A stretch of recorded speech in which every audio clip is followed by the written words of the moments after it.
Good morning. Good to see everybody this morning. We're in Deuteronomy chapter 22.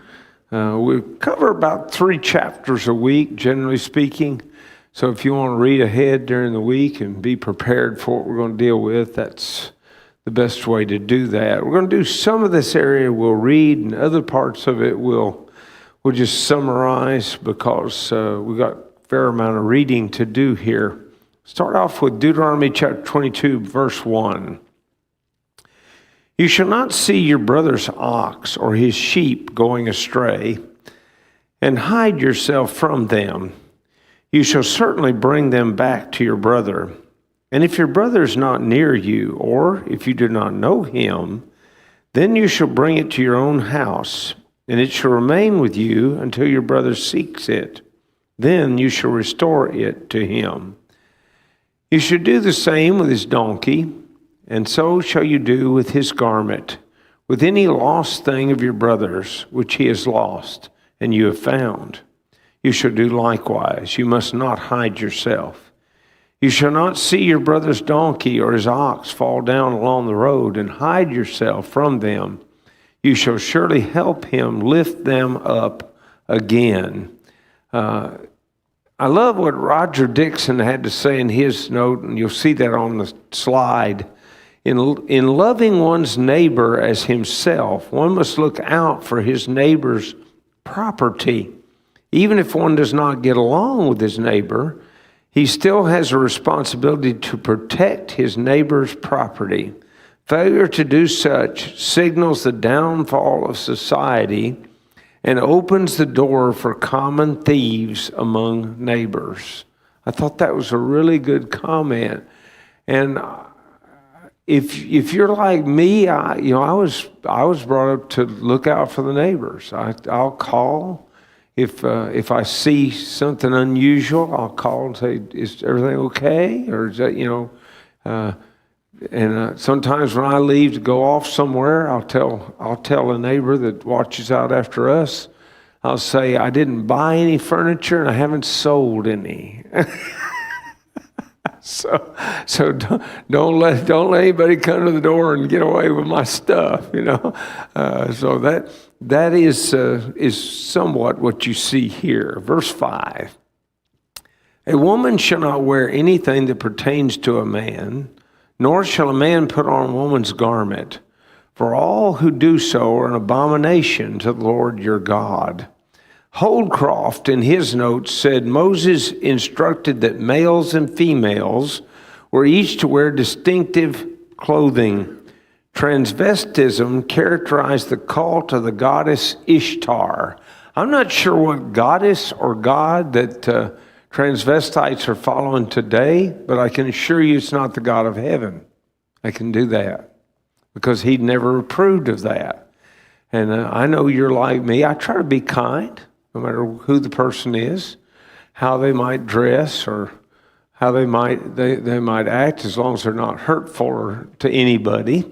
But we need to realize it's sin, and you can't really express satisfaction with what they do. If they say, "Well, what do you think about it?" I don't think you can say, "I approve of it," in other words. And that's clear, it seems to me, here in the law of Moses. Verses 6 and 7. If a bird's nest happens to be before you along the way, in any tree or on the ground, with young ones or eggs, with the mother sitting on the young or on the eggs, you shall not take the mother with the young. You shall surely let the mother go and take the young for yourself, that it may be well with you and that you may prolong your days.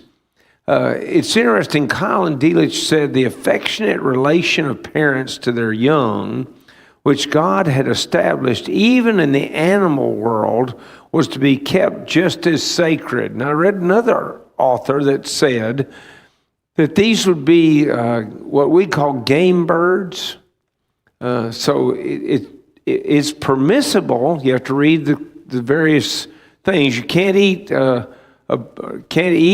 bird that eats dead things.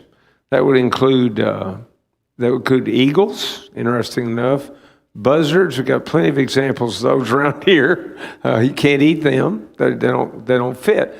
But a lot of birds could be eaten. So quail, for example, would be okay. Dove would be okay. But the instructions here to make sure that you honor that parent-child relationship to some extent, and furthermore, that you keep the possibility of reproduction alive. If you take the eggs and the mother, well, then you've eliminated one potential bird mother, and therefore you're cutting down on the amount of game that'll be available later. And so thus, it seems, the instruction. Okay, verse 8. When you build a new house, then you shall make a parapet for your roof, that it may not bring guilt of bloodshed on your household if anyone falls from it. It's very common in that part of the world to use the roof, and I'm going to say like a patio. That's probably the way we would think about it. And what he's saying is, if you're going to use it like that, you need to put up a guardrail so that nobody gets hurt. You don't want to be responsible if somebody else gets hurt, and that's the idea. Verse 9, you shall not sow your vineyard with different kinds of seed, lest the yield of the seed which you have sown and the fruit of your vineyard be defiled. You shall not plow with an ox and a donkey together. You shall not wear a garment of different sorts, such as wool and linen mixed together. Holcroft says, the capricious mixing of seed might produce an undesirable hybrid. If you've been to the store, we have hybrids. In the fruit section, you'll find hybrids. And I don't even know how to say the whole word, but plutes. You've seen plutes, and I'm not sure. That's a combination of plums and what? Something else. But anyway, that was done on purpose. But if you sow different seeds together, you're going to get an intermixture because the bees are going to, pollinate, everything, and that's what's going to go on. He forbids that. Animals of different strength and gait should not be yoked to the same task. By the way, doing that risks getting the animal hurt. The smaller animal or that doesn't have the same strength may end up getting drugged, and hurt by the more powerful animal, for example. Mixed fabrics were likely intended to deceive the purchaser. On occasion, mixtures were the special mark of pagan cults. First of all, mixing the fabric is deceptive. And I can attest to that. I have a suit that I tried on my size. The fellow that sold suits at a lot of these lectureships and things like that, he said, you got to try this beautiful suit. And all of you would know which one I was talking about if I told you. But he said, you got to try this on. He'd saved one my size. I put that thing on, and I felt like that someone had just poured me like sausage into the skin. The buttons were pulling like this, and my legs, which are not very muscular, but still they were about to burst the seams out and so forth. And I said, brother, I can't do this. I went up the next size. I said, why is that? What is it about that? Because that's my size. And he said, well, it's made partly of spandex. Well, it made perfect sense after that. Why it stretches so you can fit in it, but it doesn't feel good. And I tell you that, not for me anyway. So that's kind of what we have here. Verse 12, where he says, you shall make tassels on the four corners of the clothing with which you cover yourself. Now, this is not the first time that's been talked about. The tassel served as a simple but constant reminder of one's covenant allegiance to God. And you see instructions about it in the book of Numbers, chapter 15, verses 37 to 41. Pick up verse 13. If any man takes a wife and goes into her and detests her and charges her with shameful conduct and brings a bad name on her and says, I took this woman and when I came to her, I found she was not a virgin. By the way, that's slanderous. If it's not true, that's slanderous. Now, and so God anticipated that, and he makes this arrangement. Then the father and mother of the young woman shall take and bring out the evidence of the young woman's virginity to the elders of the city at the gate. And the young woman's father shall say to the elders, I gave my daughter to this man as wife, and he detests her. Now he's charged her with shameful conduct, saying, I found your daughter was not a virgin. And yet, these are the evidences of my daughter's virginity. And they shall spread the cloth before the elders of the city. Then the elders of that city shall take that man and punish him, and they shall fine him 100 shekels of silver and give them to the father of the young woman, because he's brought a bad name on a virgin of Israel. And she shall be his wife. He cannot divorce her all his days. But if the thing is true, and the evidences of virginity are not found for the young woman, then they shall bring out the young woman to the door of her father's house, and the men of the city shall stone her to death with stones, because she's done a disgraceful thing in Israel to play the harlot in her father's house. So you shall put away the evil from among you. Okay, Holcroft says, a husband who charges that his new wife was not a virgin or proved false was, number one, assessed a substantial fine paid to the bride's father. Number two, not allowed to divorce her as long as he lived.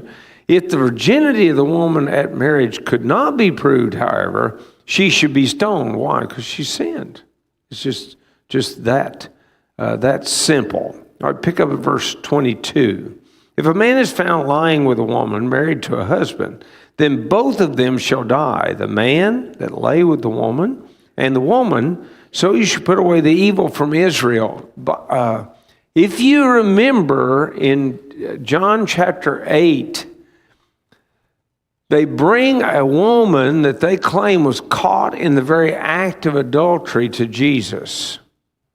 And they want to know what he's going to do about it. What does he suggest? And, of course, it appears to me they're trying to get him in trouble with the Roman authorities because they don't have the right to kill anybody. And he would have been the one to instruct them to do so. Jesus, as you'll recall, knelt down and wrote in the sand. Have you ever wondered what he wrote? I have wondered. But is it possible, and notice I use the right word, is it possible that he simply wrote this law down? You see, they didn't bring the man and the woman. If they caught her in the very act, they're supposed to bring both of them, right?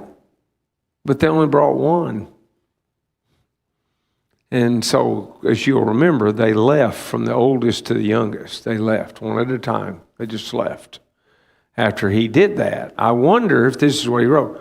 We won't know that till we get to heaven, so you can put that on your list, to things you want to ask when you get there. Okay. Verse 23 and following.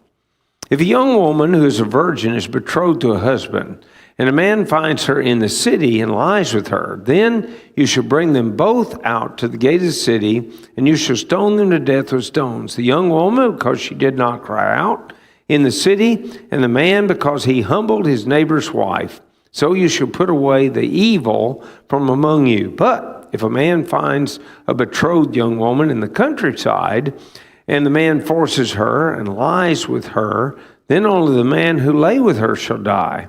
But you shall do nothing to the young woman. There is in the young woman no sin deserving of death. For just as when a man rises against his brother and kills him, even so is this matter. For he found her in the countryside, and the betrothed young woman cried out, but there was no one to save her.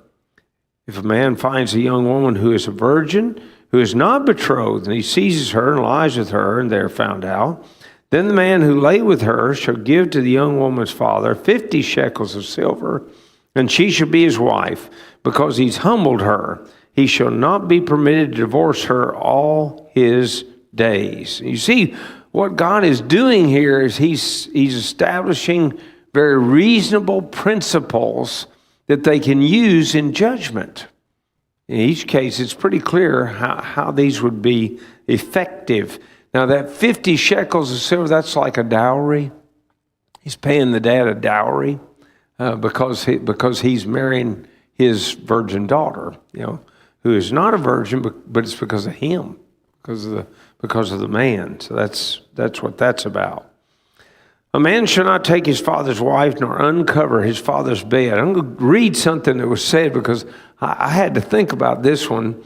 Plural marriages could result in an elderly man marrying a young wife who would be the peer of his son. Should the husband die, a second family marriage was prohibited. And that appears to be what's going on here. And I'm going to yield to Holcroft. I think he's at least got a reasonable explanation of that passage. Now, there are certain people who are excluded from the assembly, and we pick up on that in chapter 23. He who is emasculated by crushing or mutilation shall not enter the assembly of the Lord. One of illegitimate birth shall not enter the assembly of the Lord. Even to the 10th generation, none of his descendants shall enter the assembly of the Lord. An Ammonite or a Moabite shall not enter the assembly of the Lord, even to the 10th generation. None of his descendants shall enter the assembly of the Lord forever, because they did not meet you with bread and water on the road when you came out of Egypt, and because they hired against you Balaam, the son of Beor, from Pethor of Mesopotamia, to curse you. Nevertheless, the Lord your God would not listen to Balaam, but the Lord your God turned the curse into a blessing for you, because the Lord your God loves you. You shall not seek their peace, nor their prosperity all your days forever. You shall not abhor an Edomite, for he's your brother. You shall not abhor an Egyptian, because you are an alien in his land. The children of the third generation born to them may enter the assembly of the Lord. There is actually a Moabite in Scripture who gets to enter the assembly. Do you know her name? It's Ruth. It's Ruth. Now you say, wait a minute, that violates the law. By the way, 10th generation would include David. So you got to think about this, because up to the 10th generation, they can't enter the assembly. So why the exception? And I think the answer to that question comes in what Ruth did. And you hear Boaz, of all people, explain it. He said, you've put yourself under the wing of God. And if you go back to chapter 1, you see her doing that. She says, your people should be my people, your God, my God. So she's a proselyte. She's given up her Moabite heritage, and she's become an Israelite. She's a proselyte at that point. And that's the explanation that I would offer for why that David, for example, is allowed to enter the assembly. For that matter, so is Ruth. All right, pick up again at verse 9. When the army goes out against your enemies, then keep yourself from every wicked thing. If there's any man among you who becomes unclean by some occurrence in the night, then he shall go outside the camp. He shall not come inside the camp. But it shall be when evening comes that he shall wash with water, and when the sun sets, he may come into the camp. Also, you shall have a place outside the camp where you may go out. And you shall have an implement with you among your equipment. And when you sit down outside, you shall dig with it and turn and cover your refuse. For the Lord your God walks in the midst of your camp to deliver you and give your enemies over to you. Therefore your camp shall be holy, that he may see no unclean thing among you and turn away from you. Okay, in this regard, Roger Dixon says, as a traveling camp of people who were making war against the Canaanites, God wanted to keep the camp of Israel sanitary. And there are instructions, by the way, also in Leviticus 15 for this. For this reason, laws were given here to keep the camp clean and prevent any nakedness among the people in the camp. They were thus to carry out the toiletries necessities of life outside the camp. So in other words, how do you use the bathroom? If you're traveling cross country, how do you use the bathroom? Well, God said you keep a little spade with you, and when you get finished, you cover everything up so that nobody steps in it. On a much lesser level, I wish there was a law that said you could not spit your gum out on the ground, because I invariably step on it. Doesn't matter who does it, but anyway, you can see the point if you think about it. In that regard, God wants the camp kept clean. All right, pick up verse 15. I'm sorry. It does prevent disease. Yes, dysentery can be a result of exposure to people's bathroom necessities. That's a good way to put it. They was putting this particular thing. Also, cholera. Cholera spreads the same way. Cholera is very dangerous, and if a person was in contact with other folks and their refuse was in contact with other folks, you could spread through a camp and wipe it out. Good. And so God has made provision to keep things clean there here, and we need to recognize that. They do. Usually when you go to a hospital, they've got rules that kind of parallel some of this in certain regards. Okay, pick up verse 15. You shall not give back to his master the slave who has escaped from his master to you. He may dwell with you in your midst, in the place which he chooses within one of your gates, where it seems best to him. You shall not oppress him. There shall be no ritual harlot of the daughters of Israel, or a perverted one of the sons of Israel. You shall not bring the wages of a harlot or the price of a dog to the house of the Lord your God for any vowed offerings. For both of these are an abomination to the Lord your God. Okay, let's look at that just a minute. Slaves who escape are not to be returned to their masters. Neither is he to be pushed around or mistreated. Israelite men and women were never to serve as cult prostitutes. That's what he's describing here. And you think, wait a minute, what's going on? Well, we may not appreciate it, but again, I remind you, we've talked about the two primary god and goddess of the Canaanites. One is Baal, that's the male god, and Baal is a god of fertility. And then you've got Asherah, a female god or goddess, and she also she's a goddess of fertility. So you can already guess that in worshiping that god and that goddess, that there would be a lot of immoral practices that would go on. God's coming along and saying, you can't do that. You can't be a part of that. That's not supposed to be among God's people. Brother Pollard went on to say, Bratcher and Hatton explained, some Canaanites worship by going to their temples and having sex with prostitutes that represented their gods. That's not limited to Canaan.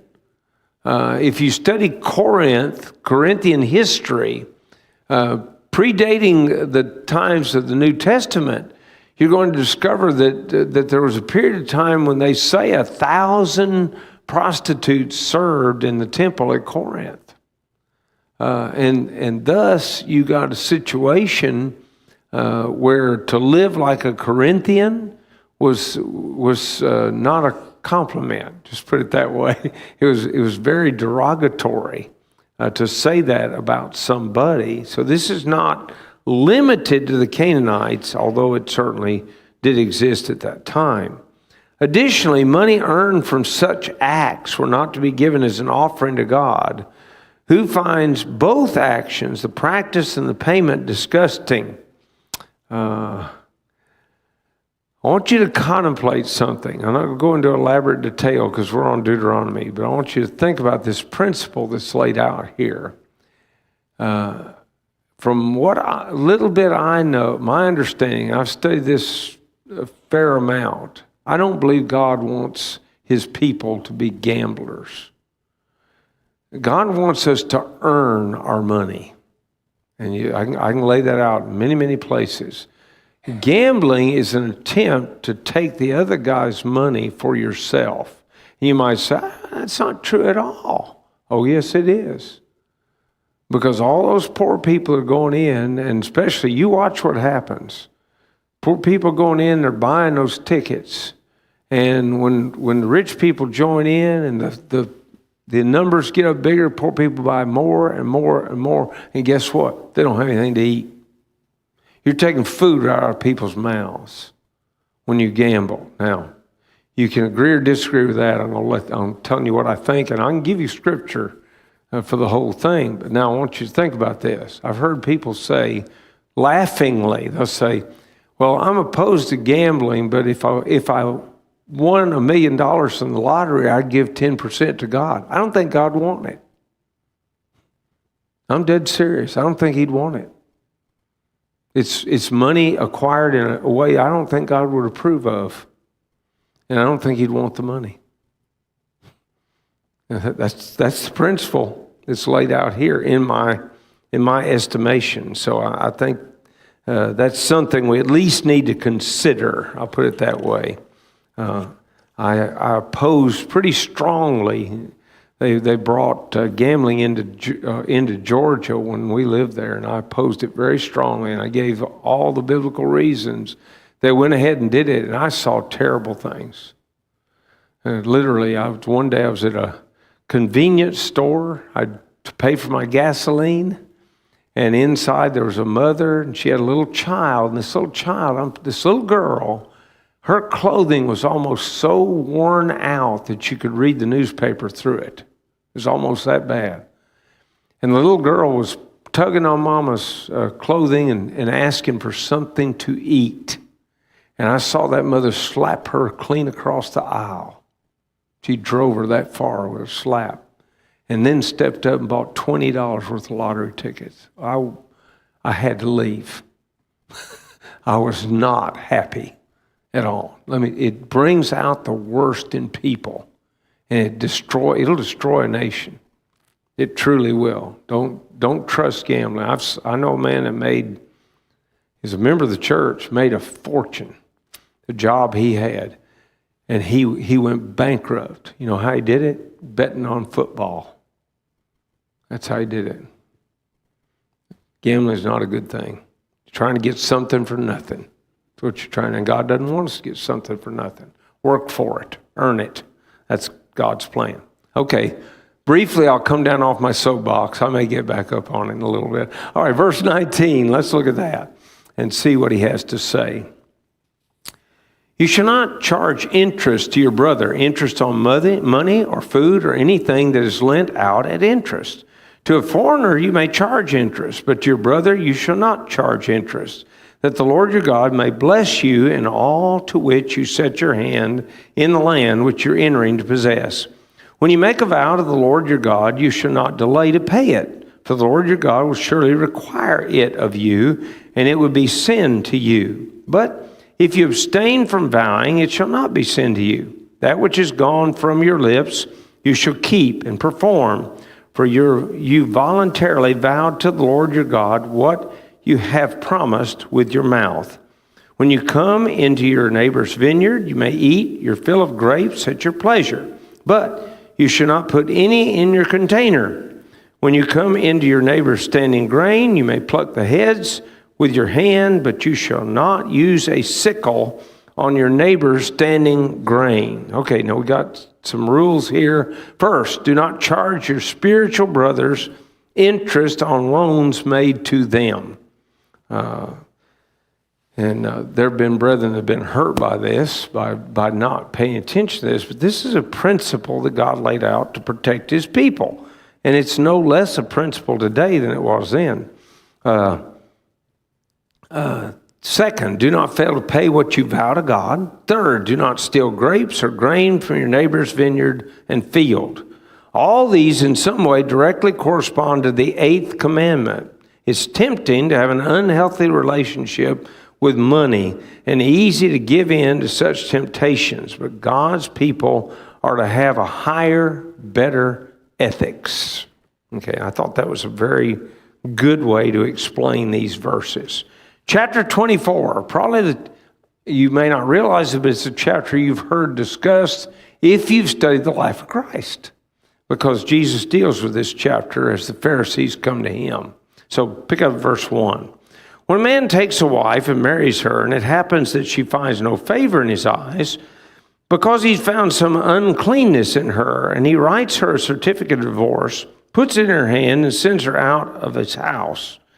When she has departed from his house and goes and becomes another man's wife, if the latter husband detests her and writes her a certificate of divorce, puts it in her hand and sends her out of his house, or if the latter husband dies who took her as his wife, then her former husband who divorced her must not take her back to be his wife after she's been defiled, for that is an abomination before the Lord. You shall not bring sin on the land which the Lord your God is giving you as an inheritance. Okay, here's what Roger Dixon wrote. Uncleanness, number one. It is not adultery. How do you know that? Because that's punishable by death. So she'd have been dead. You wouldn't have to worry about divorcing her. If she's caught in the act of adultery, she's going to die. So that's not indicated here. Reference is probably to indecent behavior on the part of the wife. And what would that be? Well, I don't think I have to elaborate. She might expose herself to people or something along that order. What about the certificate of divorce? The legal procedure was that the wife was to be officially divorced by the husband by giving her this statement that dissolved the marriage. If a woman was divorced twice or divorced once and then became a widow, the first husband could not remarry her, for she'd become defiled. God's original plan was for one man, for one woman. See comments he says on Matthew 19. We don't have those, but I'll tell you, Matthew 19 is where they come to Jesus and they say, they ask if it's lawful for a man to put away his wife, and he indicates no. Haven't you read from the beginning? And he describes that. God made them male and female and said a man should leave his father and mother and cleave to his wife, and the two should become one flesh. What therefore God hath joined together, Jesus says, let not man put asunder. That's Jesus' answer. Well, they say, why then did Moses command a writing of divorcement? Jesus' response is to say, basically, Moses didn't command it. Instead, this is a concession, because God knows what you're going to do, and he's going to regulate it. You're going to violate his real wish. God's real wishes are, they always have been, since the creation, one man for one woman for life. You marry somebody, you live with them. You stay with them. Now, I don't encourage women that are beaten to stay with their husband, but I also don't encourage them to divorce and remarry. Okay, because you're getting into bad territory. Okay, just leave it that way. Hopefully, nobody doesn't apply right at the moment to anybody in particular. But this is the way. God had Moses give directions for things that he didn't really desire. Evidence of that, remember a few weeks ago when we talked about when you get a king, God didn't want him to have a king, but when you get a king, here are the rules. God's going to regulate all aspects of life in what he does here. Okay, so pick up now, we're going to read verse 5, which I didn't cover a second ago, which says, when a man has taken a new wife, he should not go out to war or be charged with any business. He should be free at home 1 year and bring happiness to his wife whom he has taken. I've often wondered about myself, did it take Teresa a year to finally be happy after she married me? I don't know, but that's what's allowed. Okay, that's the way the rule is. Okay, We'll read verse 6. No man shall take the lower or upper millstone in pledge, for he takes one's living in pledge. Now skip down to verse 10, because this really kind of continues some of that. When you lend your brother anything, you shall not go into his house to get his pledge. You shall stand outside, and the man to whom you lend shall bring the pledge out to you. And if the man is poor, you shall not keep his pledge overnight. You shall in any case return the pledge to him again when the sun goes down, that he may sleep in his own garment and bless you, and it shall be righteousness to you before the Lord your God. You shall not oppress the hired servant who is poor and needy, whether one of your brethren or one of the aliens who is in your land within your gates. Each day you shall give him his wages, and not let the sun go down on it, for he is poor and has set his heart on it, lest he cry out against you to the Lord, and it be sin to you. I want to be sure I cover the right word. Fathers shall not be put to death for their children, nor shall children be put to death for their fathers. A person shall be put to death for his own sin. You shall not pervert justice, do the stranger or the fatherless, nor take a widow's garment as a pledge. But you shall remember that you were a slave in Egypt, and the Lord your God redeemed you from there. Therefore I command you to do this thing. Okay. Neil Pollard writes, a pledge is something taken in collateral. The borrower is offered something of value as a pledge or promise of repayment, and the lender held on to it to secure the loan. A millstone could not be accepted as it was the source of the borrower's livelihood. How's he going to grind grain if he doesn't have one of the millstones? See, this is the point. You can't do that. Neither could one enter a borrower's home to take his pledge. A poor man's pledge, if a cloak could not remain in the lender's house overnight, the guy's got to have it to stay warm. The lender was to show compassion, which not only made the borrower appreciative, but pleased God as well. Now that would be the double goal. That would be. Don't you find it interesting that he says the common laborer's got to be paid every day? I wonder if the loan sharks in this country would do as well if everybody got paid a day's work. You give a day's pay at the end of the day. Would that work? I don't know.